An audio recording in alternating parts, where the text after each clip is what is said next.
এই মাত্র একটা ভিডিও বানিয়ে উঠলাম আর কমেন্ট বক্সে আপনারা যে সাধুবাদগুলো দিয়েছিলেন সেগুলোই পড়ছিলাম। আবার একটা ভিডিও বানাতে বসতে হলো, কারণ খবর যা দেখতে পাচ্ছি তাতে ভয়ে আমার নিজেরই গা শিউরে উঠছে। কাল শুক্রবার বিভিন্ন সংগঠন একত্রিত হয়ে ভারতীয় হাই কমিশন ঘেরাও করার প্রস্তুতি নিচ্ছে। বিশেষ করে বাঁধ ছেড়ে দিয়ে কৃত্রিম বন্যা সৃষ্টি করার প্রতিবাদে এই প্রতিবাদ কর্মসূচি আয়োজন করা হয়েছে। নোটিশে উল্লেখ করা হয়েছে যে আগামীকাল দুপুর 2 ঘটিকায় ভারতীয় দূতাবাস ঘেরাও করা হবে। হ্যাঁ, ঠিক আছে, আপনাদের শান্তিপূর্ণ বিক্ষোভের অধিকার রয়েছে এবং অবশ্যই তা প্রদর্শন করবেন। আমি মানা করার কেউ না বা করছিও না, এটা আপনার অধিকার। তবে একটা কথা মনে রাখবেন, ভুল করেও যেন একটা ঢিলও ছুঁড়বেন না। কেন বলছি জানেন? কারণ ছোট্ট একটা ঢিল ছোড়ার পরিণতি মারাত্মক হতে পারে এমনটা নয়, বরং নিশ্চিত মারাত্মক হয়ে দাঁড়াবে। আর সেই পরিস্থিতি এমন বিপজ্জনক হতে পারে যার প্রভাব আপনারা কল্পনাও করতে পারবেন না। কিছুদিন আগে আপনারা যে ছাত্র আন্দোলন দেখেছেন তার চেয়ে অন্তত 100 গুণ বেশি প্রভাবশালী হবে। এটা এতটাই ভয়ঙ্কর হতে পারে যে ভেবে আমার নিজেরই শিহরণ লাগছে। তাই আগে থেকেই আপনাদেরকে সাবধান করতে আসলাম। নিজেদের রাগ নিয়ন্ত্রণে রাখুন এবং এমন কিছু করবেন না যা পরিস্থিতি আরও জোরালো করে তোলে। ভাইজানেরা, ওই যে এক টুকরো ছোট্ট জমি আছে, ওটা কিন্তু 140 কোটি মানুষের বুক। তাই আপনারা যত খুশি বিক্ষোভ দেখান, আমরা আপনাদের শান্তিপূর্ণ প্রতিবাদের অধিকারকে সম্মান করছি। কিন্তু একটাই অনুরোধ, অন্য কিছু তো অনেক দূরের কথা, একটা ছোট্ট ঢিলও যেন ওদিকে ছুড়বেন না। কারণ ওই ছোট্ট জমিটির উপরে আপনার ছোট্ট একটি ঢিল একটা ঘুমন্ত চিতাকে জাগিয়ে তুলবে। পরিস্থিতি খুব খারাপ হবে সেটা বলছি না, বরং অত্যন্ত খারাপ হবে।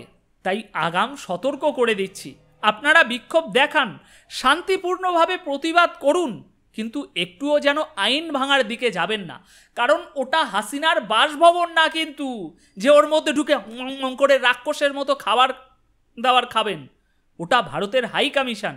তাই নিজেদেরকে একটু সামলে বিক্ষোভ প্রতিবাদ যা করার করবেন।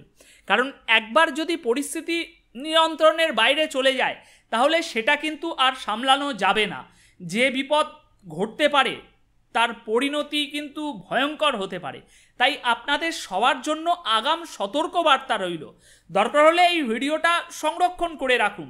যদি কাল সত্যি এরকম কিছু ঘটে তাহলে না হয় মিলিয়ে নেবেন আমার কথাগুলো।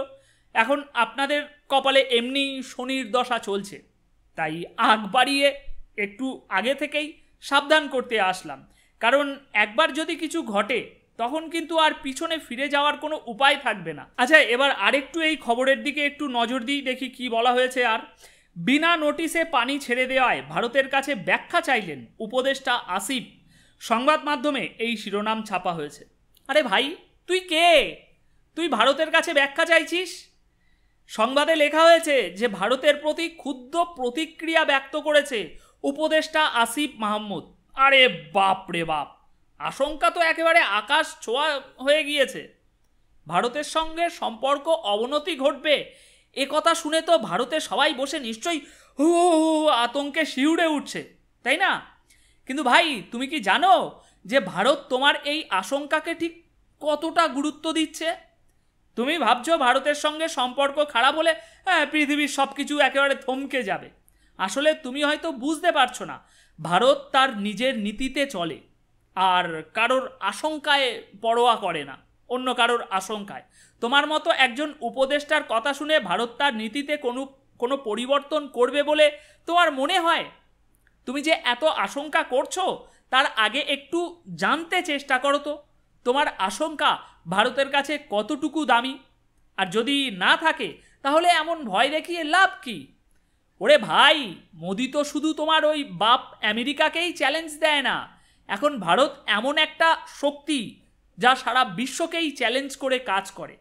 তোমরা ভাবছো যে আমেরিকার ভয় দেখিয়ে কিছু করা যাবে, সেই ধারণা থেকে বেরিয়ে এসো এখন বন্ধু।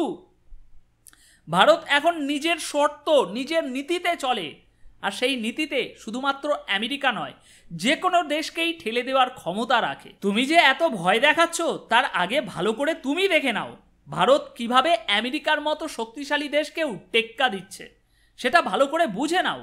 দিন বদলেছে ভাইজান, এখন ভারত নিজের পথ নিজেই তৈরি করে, আর সেই পথে যারা বাধা হয়ে দাঁড়াবে তারা যে ধাক্কা খাবে সেটা তো বলাই বাহুল্য। তাহলে এবার ভালো করে ভেবে দেখো, মোদি যদি আমেরিকাকে ভয় না পেয়ে কাজ করতে পারে তাহলে তোমাদের মতো দেশের কি হবে? আগে নিজের ঘর সামলাও, তারপর না হয় বড় বড় কথার ফুলঝুরি ঝেড়ো।